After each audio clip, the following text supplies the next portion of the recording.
Welcome to another Dwarf Fortress video on BasedBellagio. Today, we are going to discuss the lore of dwarves and their culture in the world of Dwarf Fortress. Dwarves being the main protagonist and the main race that you could play in Fortress mode, they have the most fleshed out and developed culture I find, probably because we can interact with them the most. Dwarves are extremely alcohol driven, and I would say they are dependent on alcohol. They can live without it, but not happily. And in my theories, if dwarves drink too much water, they will die. I don't know why. I don't know how. They only use water for cleanliness and hospital things, washing their clothes, washing their hands. But they would be much happier bathing in booze if you could figure out ways to get rivers of booze flowing for them to wash in. They are stout and strong, extremely durable. They could survive some of the most heinous fights, being crushed, ripped apart, beaten, and then they will survive in the hospital, spewing out miasma for months even. They have perfect vision in the dark. This would explain the lack of lights and torches that you have to build in your fortresses. And dwarves usually live around 170 years on average. They are not considered immortal in the world of Dwarf Fortress, and time and age will affect them. They are the only race in the game that can enter a martial stance, basically a combat frenzy. Dwarves love combat, they love to armor up, and they love to fight. Dwarves revel in combat. They will write books about it. They will engrave stones about their combat fights, things that have happened. Even when they have their own little disputes and fistfights amongst themselves. Dwarves cannot ride mounts. From your perspective, you will never get your dwarves to mount a creature and go to war. But, uniquely enough, if you offend another dwarfish civilization in this game, and dwarves come to invade you, they will sometimes be mounted and invade you on various different mounts. Very unique. I don't know why. I don't know if it's a bug, to be honest with you. So I can't really say lore-wise if dwarves don't ride things. It seems they don't, unless aggravated. Dwarves live in vast, extravagant underground mountain forts and hill homes.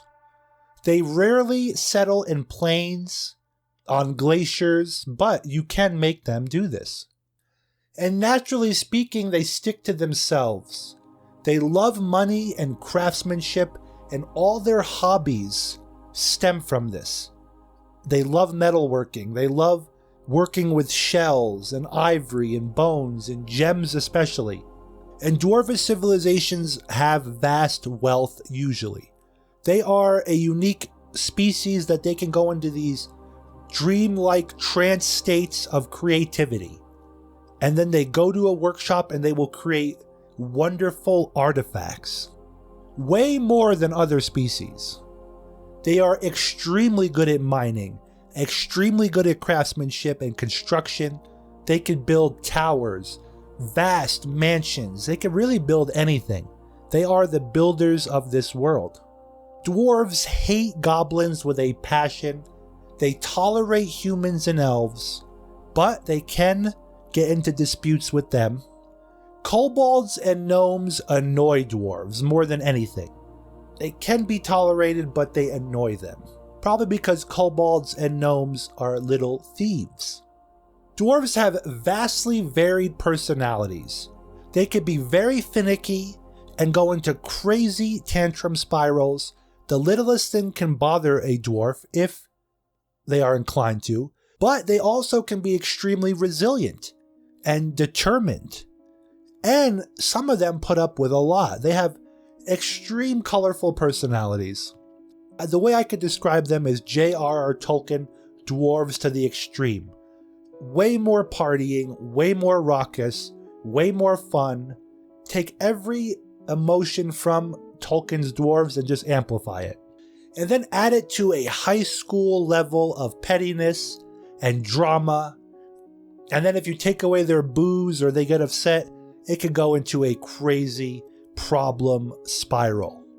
They throw the most aggressive tantrums when they're upset, and one dwarf that goes crazy can be the end of your fortress. We also have to discuss the petulant nature of dwarfish children. A dwarf in their civilization is considered a child up until the age of 20. And for every year up until 20, they are babied and treated like a baby. But don't let the title fool you. These dwarfish children are just as problematic as their adult counterparts, if not even more so. They will cause trouble, they will cause problems, they will move items, and they will go to places around your fortress that no child should play at. Dwarves would never eat their enemies like elves. They look at elves disgustingly when they do this. A dwarf would never consume the flesh of an enemy, or each other. They highly value craftsmanship. They deeply respect law, loyalty, family, friendship, truth, artwork, skill, and hard work. They place value on martial prowess. Dwarves that are good at fighting will be held up in dwarfish civilizations. They will be the heroes. Statues will be built out of them and books will be written. Dwarves have no respect for nature. Nature is just there to be utilized, used, harvested, and then the items that are harvested used for crafting. They don't care about trees, they don't care about rocks unless they're shiny, and besides the value of that shiny rock, they will not put any worship into it. They hold no religious or spiritual value in nature. They speak their own language, dwarfish. Their words are interesting. They string together words in a very colorful manner. In terms of the lore from the community aspect, we have to put this in here because the game itself has its own lore and culture for these dwarves, but then we, the community, receive it differently. We see it differently. And one of the most things I could find besides dwarves being hotheads or dim-witted is that they have instances of stupidity. And according to the community, examples include just dodging into thin air randomly, just dodging things. Like maybe the dwarf is paranoid, who knows? They never account for water flow. If you have a building task in a river, they'll dive right in, get swept away and drown. That shows their determination, I think. And the community sees them as extremely irritable, just like we mentioned. Yes, when a dwarf spirals and destroys your fort, you will hear about it from other people. But that being said, dwarves are extremely lovable. I think we all have a warm place in our heart for them. They are literally the foot soldiers and workers of our imagination. And they are a direct medium of how we interact with the game. You want to dig something, the dwarves are going to do it. You order them to do it. Very interesting take. But guys, let me know what you think about dwarves in this video down below. You guys like the first one? I'm going to keep making these, especially if you keep liking them. Do me a favor. Share this with a friend that likes Dwarf Fortress. We are not sponsored here on this channel, and you, the viewer, are the only way that we grow, and I thank you from the bottom of my heart. Thank you for thumbing up the video. Thank you for sharing it, and thank you for subscribing. I will see you on the next one.